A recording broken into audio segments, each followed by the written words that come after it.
오늘은 건설업 등록 불법대회에 대해 설명드리도록 하겠습니다. 지난 2014년 5월 각종 언론 매체에서 떠들썩하게 보도했던 아산 쌍둥이 오피스텔 붕괴 사건 다들 기억나실 겁니다. 신축 중인 7층 쌍둥이 오피스텔 중 한 동이 20도가량 기울어지면서 철거 도중 붕괴된 사건이었는데요. 경찰 수사 결과 부실 시공이 그 원인이었던 것으로 밝혀졌습니다. 그런데 이 건물은 시공자가 건축 신고서상 기재된 업체가 아니라 건축주였습니다. 건축주가 서류상 업체로부터 건설업 등록 불법 대여를 통해 무면으로 시공을 하다 붕괴 사고가 난 것으로 드러났습니다.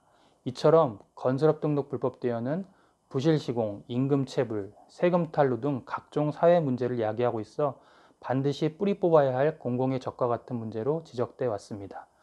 흔히 소규모 민간주택 건축 시장에서는 소위 도장업체, 건설면대업체 혹은 집장사 등과 같은 용어로 불리고 있는데 그것이 바로 현행법에서 엄격히 금지하고 있는 건설업 등록 불법 대여 행위를 뜻하는 것입니다.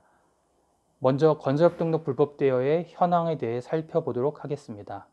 안타깝게도 민간 소규모 건축 인허가 및 시공 과정에서 건설업 등록 대여 행위가 만연해 있는 실정입니다. 건설산업기본법 및 건축법 등 관련 규정에서는 개인이 건축공사를 할 경우 건축허가 연면적이 일정 규모 이상인 경우에 해당 건축공사를 시공할 수 있는 건설업을 등록한 건설회사에 도급을 주어 시공하도록 하고 있습니다. 또한 정상적인 건설 현장의 경우 한 개 건설 현장에 건설기술자 1인 이상을 의무적으로 배치해야 하고 예외적으로 인접한 지역에 3억 원 미만의 동일 종류 공사 등에 한하여 1인의 건설기술자를 최대 3개까지만 배치할 수 있습니다. 그러나 민간 건축공사의 경우 착공 시 현장 배치 기술자 조회 등이 불가한 점을 악용하여 건축주, 무면허업자인 건설업 명의 대여자, 설계자 이렇게 제3자가 공모하여 건설업 등록증 대여를 공공연하게 하고 있는 실정으로 등록대여 업체가 건축 설계사무소를 방문해서 착공 신고 시 필요한 등록대여 행위를 건당 300에서 500만 원에 가능하다고 세일즈하는 경우도 있습니다. 불법 대여 업체의 경우 1년간 100건에서 400건 정도 공사를 착공하는 반면 기술자는 통상 10인 이내에 불과한 경우가 대부분으로 1인의 기술자를 다수의 여러 현장에 불법적으로 배치하고 사실상 현장 관리를 하지 않고 있으며 오로지 착공 신고만을 위한 건설업 등록 불법 대여 행위를 하는 것으로 볼 수 있습니다. 개인이 건축 공사를 하게 될 경우 오피스텔, 다가구 주택 등 소규모 건축물에 대하여 건설업 등록이 없는 건축주, 건축사, 일명 집장사라고 불리우는 무등록 건축업자가 시공하면서 착공신고서 등 서류는 건설업 등록 있는 업체와 계약한 것으로 가짜 공사다급 계약서를 작성해서 법을 위반한 사례가 있으며 또 이를 알선하는 브로커가 있습니다. 최근에는 일부 설계사무소의 건축사를 중심으로 기업화되어 전문적으로 건설업 등록을 불법 대여해주는 업체를 운영하는 경향으로 확대되고 있고 브로커들이 공동으로 출자하여 기존에 있는 부실한 건설업체를 양수하거나 신규로 건설업을 등록하여 2년 정도 활동한 후 회사를 고의로 묻어내고 다른 회사를 설립하기도 합니다. 다음으로 이와 같은 건설업 등록 불법 대여로 인해 어떠한 문제점들이 발생하는지 살펴보겠습니다. 첫째, 무등록업자가 시공하는 공사는 원룸, 빌라 등 대부분 서민들이 주로 거주하는 공간인데 무등록업자의 시공 부실, 하자보수 미행 등으로 서민층 주거 공간의 안전을 위협하고 건축주에게 재산상 손해를 끼치고 있습니다. 앞서 언급했던 2014년 5월 아산 오피스텔 붕괴 사건이나 2014년 2월 경주 마우나 오션 리조트 체육관 붕괴 사건들 모두 건설업 등록 불법 대여가 초래한 참사로서 국민의 생명과 안전을 심각하게 위협하고 있습니다. 둘째, 적정 인력과 세금을 납부하는 건실한 등록 건설사업자의 수주 기회를 박탈하고 하도급, 기계장비 대금, 근로자 임금 체불 등 사회적 문제를 발생시키고 건전한 건설시장 질서를 왜곡시키고 있습니다.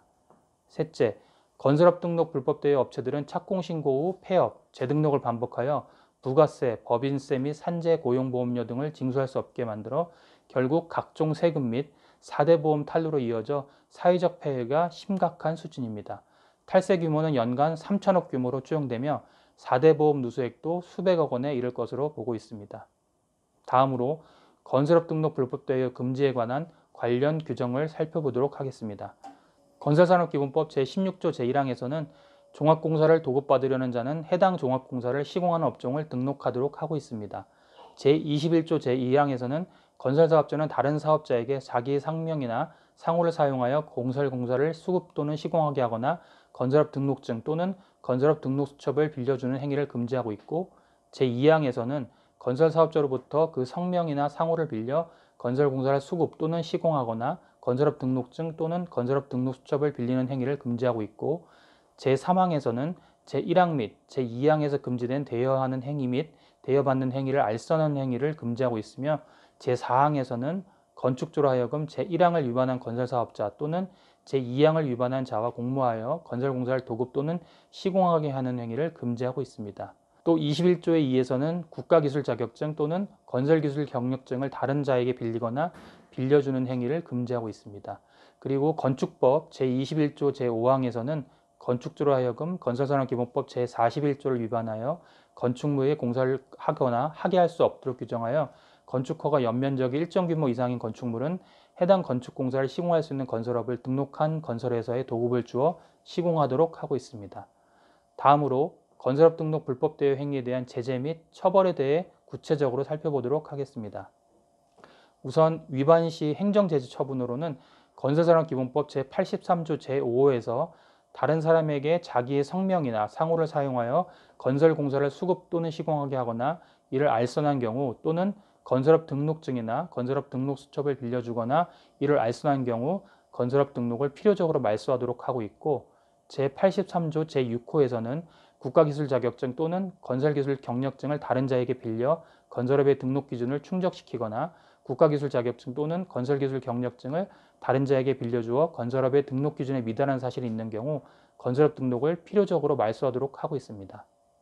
위반 시 형사처벌로는 동법 제95조 2에서 건설업 등록을 대여한 자, 건설업 등록을 대여받은 자, 등록 대여 알선자, 등록 대여를 공모한 건축주에 대해 5년 이하의 징역 또는 5천만 원 이하의 벌금에 처하도록 규정하고 있으며, 또한 건축법 제110조 제2호에서도 동법 제21조 제5항을 위반한 건축주 및 공사 시공자에 대해 2년 이하의 징역 또는 1억 원 이하의 벌금에 처하도록 하고 있습니다. 다음으로 건설업 등록 불법 대여 행위 유형별로 살펴보도록 하겠습니다. 크게 두 가지 유형으로 나눠볼 수 있는데요. 우선 도장 장사형이 있습니다. 이 유형은 면허 대여자가 명의만 빌려주고 세금 계산서 발행, 고용, 산재보험 가입 등 일체의 행정행위는 하지 않는 경우인데요. 면허를 대여받은 자가 면허 대여자에게 통상적으로 10억 원 공사 기준으로 건당 300에서 500만 원의 수수료를 지급하게 됩니다. 면허를 대여한 건설업체는 공사 금액에 대한 부가가치세를 누락하고 4대 보험료를 납부하지 않습니다. 더욱이 최근에는 조직화된 브로커가 부도 직전에 건설업체를 인수하여 명의를 전문적으로 빌려주는 회사로 활용하고 1, 2년 후에 부도를 내고 있는 실정입니다. 다른 하나는 노무하도급 가장형이 있습니다. 흔히 부금상무라고도 불립니다. 이 유형은 면허 대여자가 세금 계산서도 발행하고 고용 산재보험도 가입하는 등 행정 처리를 하는 경우인데요. 면허를 대여받는 자가 면허 대여자에게 통상적으로 10억 원 공사 기준으로 건당 공사 금액의 4에서 6% 해당하는 4천에서 6천만 원의 수수료를 지급하게 됩니다. 노무화도급 가정형의 경우 면허 대여자가 세금 신고를 하지만 면허를 대여받은 자가 면허 대여 업체에게 지급하는 수수료에 해당하는 세금은 누락되게 됩니다. 도장 장사형의 주된 목적은 대여 수수료, 속칭 부금에 있는 반면 노무화도급 가정형은 대여 수수료보다는 주로 공사 실적 합산이 목적인 경우가 많습니다. 도장 장사형은 회사 경영 상태가 주로 폐업이나 부도 직전과 같이 비정상적인 경우가 많고 공사 수행 능력이 전무하며 불법 대여를 목적으로 법인 시설과 건설업 신규 등록을 하는 것이어서 일정 기간 영업 후 폐업을 하는 경우가 일반적인 반면 노무하도급 가장형은 회사 경영 상태가 정상 운영인 상태도 있으며 공사 실적도 있는 경우가 있습니다. 도장 장사형은 건축주 직영 시공 목적인 경우도 있고 전문적인 브로커가 개입하는 반면 노무하도급 가장형은 직영 시공보다는 대여업자 시공이 대부분이고 전문 브로커보다는 지인 소개에 의존하는 경우가 상대적으로 많습니다. 도장 장사형은 불법 대여 여부 확인이 비교적 용이하여 의심되는 사업자의 계약 내용, 직접 시공 내용, 대금 수수 내용 등을 조사하면 세금 탈루, 계약과 다른 시공 등의 상황을 파악할 수 있는 반면 노무하도급 가정형은 불법 대여 여부 확인이 쉽지 않고 위장하도급인지 불법 대여인지 구분 자체도 쉽지 않습니다. 다음은 건설업 등록 불법 대여 행위 해당 여부의 구체적인 판단 기준에 대해 살펴보도록 하겠습니다.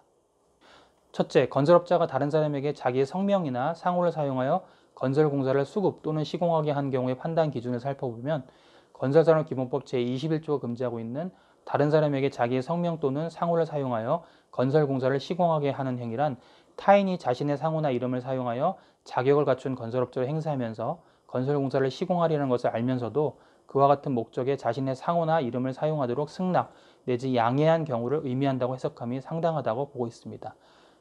대법원 판례에 따르면 명의대여자와 실제 시공한 자 사이의 계약서 등 처분 문서의 형식적 문구만을 가벼이 믿어 명의대여 사실을 부인하여서는 안 되고, 또한 건설업자나 시공자, 기타 관련자가 수사기관이나 법정에서 진술하면서 명의대여, 기타 유사한 표현을 사용한 적이 있다 하여 그것만으로도 가벼이 명의대여 사실을 인정하여서도 아니 된다고 판시하고 있습니다.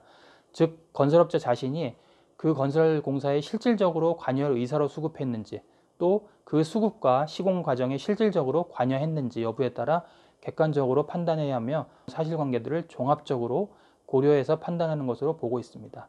둘째, 건설업자가 건설업 등록증 또는 건설업 등록수첩을 다른 사람에게 빌려준 경우에는 건설업 등록증 또는 건설업 등록수첩의 대여 행위는 건설산업기본법 제21조 제1항 전단의 성명이나 상호의 대여 행위와는 구별되는 것으로서 유형물인 건설업 등록증 또는 건설업 등록수첩 자체를 타인에게 대여하는 행위를 의미하는 것으로서 이 경우에는 빌려주는 행위 자체만으로도 불법 대여 행위가 성립한다고 보는 것이 판례 입장입니다.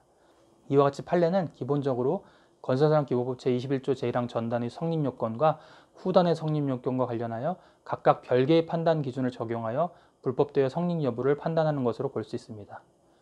이상으로 건설업 등록 불법 대여에 대한 일반적인 현황 및 구조, 구체적인 유형과 구체적인 판단 기준 등에 대해 말씀드렸습니다. 다음 시간에는 건설업 등록 불법 대여 행위 해당 여부 관련하여 구체적인 판결 사례 내용에 대해 설명드리도록 하겠습니다. 감사합니다.